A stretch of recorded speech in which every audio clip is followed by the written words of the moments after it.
Remembering College Video. This is the Ericast for the week of April 5, 2009. From Ericast.com. Ericast.com. Welcome to the Ericast.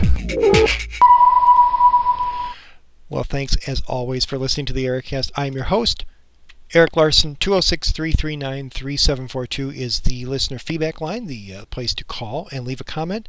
We have lots of, we have couple email comments this past week, which is great. Love email. Keep the emails coming.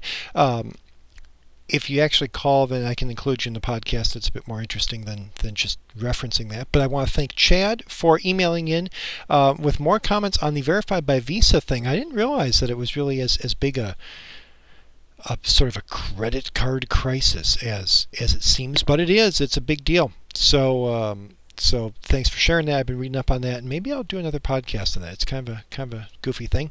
You'll notice a different look to the Ericast. Not quite by candlelight this time if you're watching the YouTube feed, but a little bit darker. It's because the Ericast studio is lit by fluorescent lighting. And I was noticing when I had the microphone up, these pivots down. When I had it up, I had this weird hum. That's odd. Why is that the case? And then I looked up and saw that there was a fluorescent bulb above me, and the hum was the sound of my brain being irradiated at 60 hertz or whatever. So I unplugged that light, and we're lit by only one light right there. And it lends a dark and foreboding look to the Ericast. But, sorry, that's a different look. Let me know what you think. Maybe you love it. I don't know. Speaking of comments, though, and the whole let me know what you think, we did indeed get the official comment from Digital Dan Hook. You'll remember last week there was a very cute video of his daughter, but I thought, I'm not sure if that's really the comment that Dan had intended. Well, I heard from Dan, and Dan said, no, indeed, that's not the comment that I'd intended, but by the time we actually got around to that or whatever, his original comment wasn't that relevant anymore. So Dan was nice enough to record an additional comment. Hey, Eric, this is Digital Dan from The Hook Show. Just wanted to give you a video comment. The one that I gave you last time was actually what I want to consider a home movie. Just sent that one by accident, just didn't quite realize these naming conventions on the BlackBerry here. Basically, I'm shooting this on my BlackBerry to see exactly how well this would work for quality-wise and everything.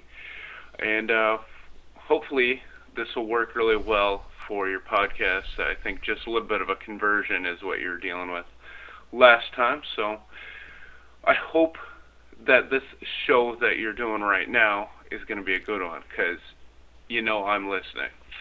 Talk to you later. Bye.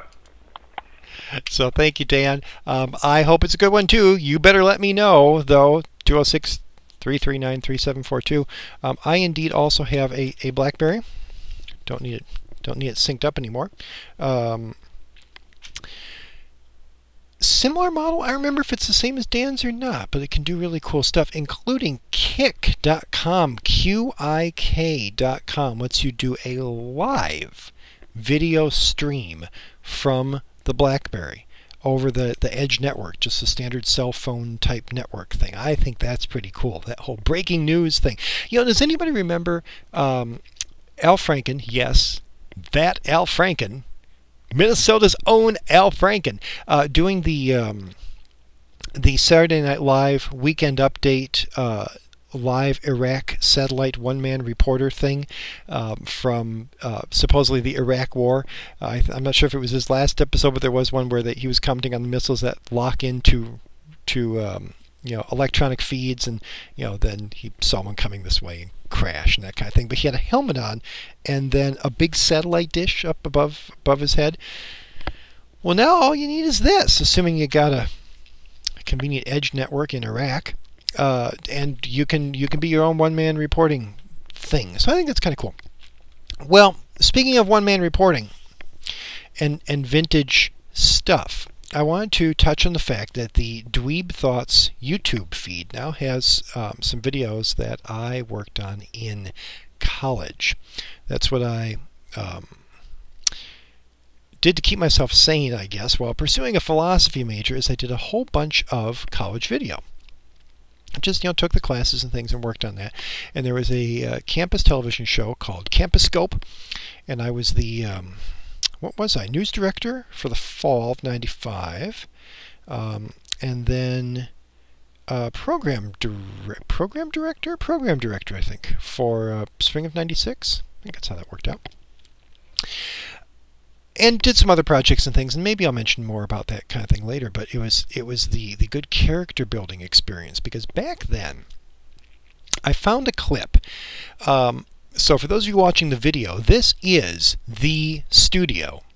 That is a fellow student with whom I worked a lot, named Mandy Hoffman. You'll see her name popping up as we talk about some of the stories I worked on, because she and I did a lot of stories together. It was really fun. Mandy, two things about Mandy. Mandy was a great reporter. Could write good stories. Find good stories, that kind of thing. I did the video side of stuff, and Mandy loved to log tape.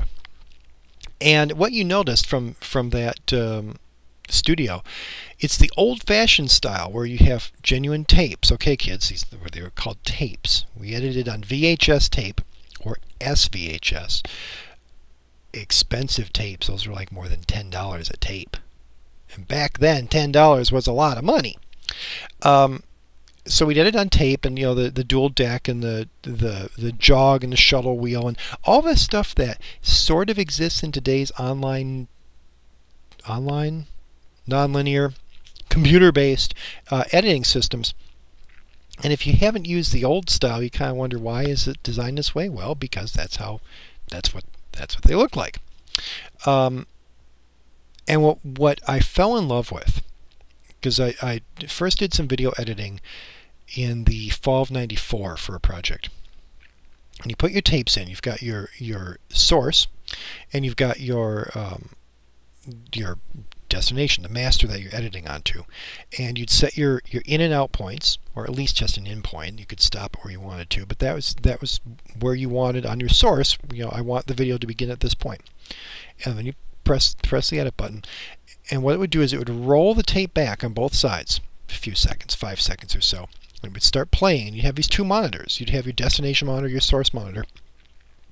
And you'd see all of this junk and the bad camera angles and stuff kind of, flitting by on your source tape. And then magically, at just the moment that you said, it would go beep, and you'd see it pop into your edited tape.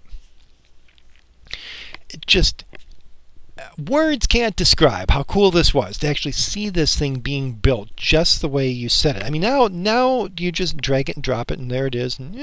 But to kind of see that mechanical process of having the tapes roll back and then run it automatically. I mean, this wasn't like razor blades audio editing stuff. It was all, electronic, but it was physical machines with real tape, and you could actually see something happening.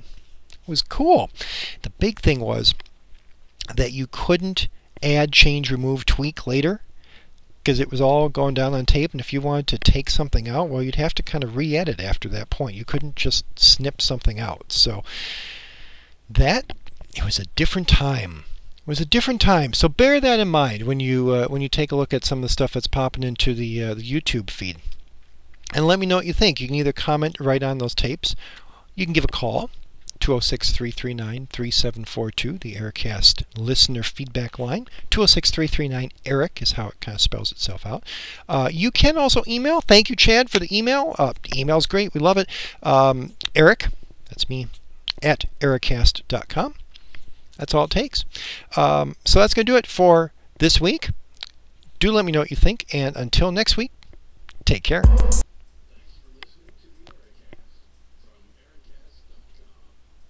Ericast.com. Ericast.com.